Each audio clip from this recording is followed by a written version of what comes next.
योगी सरकार को कोई फर्क नहीं पड़ता कि हाई कोर्ट के क्या नियम है या फिर सुप्रीम कोर्ट के क्या नियम है। योगी सरकार अपने नियम खुद बनाती है और उनको उत्तर प्रदेश में लागू करके कार्रवाई करती है। और इससे सीधे पता चलता है कि योगी सरकार अपने आप में ही हाई कोर्ट है और अपने आप में ही सुप्रीम कोर्ट है। अब हम बात करेंगे उत्तर प्रदेश के उस राजनीतिक पहलू की जिसने हाल ही में भेदभाव और नफरत को प्रतीक बना लिया है। हाल ही में योगी सरकार ने एक बार फिर से बुलडोजर एक्शन को चालू किया है और इस बार निशाने पर है मुरादाबाद की समाजवादी पार्टी से सांसद जियाउर रहमान बर्क। अब सवाल ये उठता है कि योगी आदित्यनाथ को मुसलमानों से इतनी नफरत क्यों। हम आपको बताते हैं जियाउर रहमान बर्क के साथ हुआ क्या। योगी सरकार ने उनके घर पे बुलडोजर चलाने का पूरा खाका तैयार कर लिया है।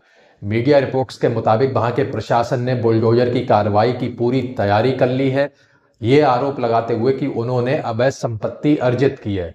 अब सवाल ये उठता है कि ये कार्रवाई कानून के तहत की जा रही है या इसके पीछे कोई राजनीतिक या सांप्रदायिक एजेंडा छुपा हुआ है। ऐसा कोई पहली बार नहीं हुआ। योगी सरकार की बुलडोजर नीति की कार्रवाई का परिणाम पिछले कुछ वर्षों में खास तौर पर मुसलमानों के खिलाफ देखा जा रहा है। योगी आदित्यनाथ ने 2017 में मुख्यमंत्री बनने के बाद बुलडोजर को एक नई पहचान दी, ये कहते हुए कि वो कानून व्यवस्था को दुरुस्त कर रहे हैं।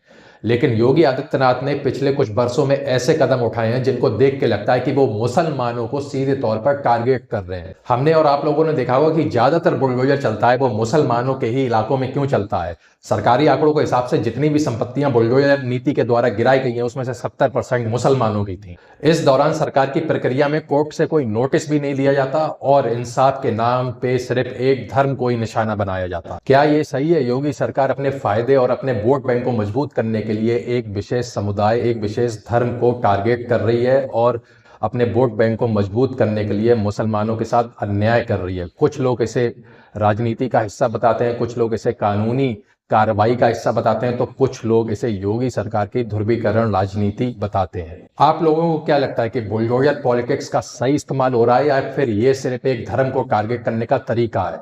भारत का इतिहास भाईचारे का रहा है, लेकिन पिछले कुछ वर्षों में ये विभाजन और नफरत की ओर बढ़ता जा रहा है। वहीं दूसरी तरफ अखिलेश यादव, सपा सुप्रीमो अखिलेश यादव ने योगी आदित्यनाथ पे तंज कसते हुए कहा है कि योगी सरकार जानबूझकर सपा के नेताओं को परेशान कर रहे हैं इसलिए कि विपक्ष कमजोर हो जाए और विपक्ष जनता की आवाज को ना उठा सके। अखिलेश यादव ने कहा योगी सरकार के ये मंसूबे कभी पूरे नहीं होंगे।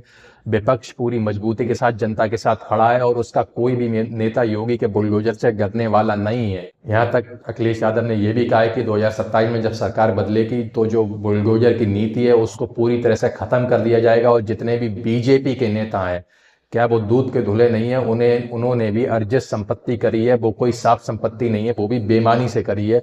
अखिलेश यादव ने कहा है उन तमाम बीजेपी नेताओं की लिस्ट बना के उनकी संपत्तियों को गिराया जाएगा और उन्हें सजा देने का काम किया जाएगा।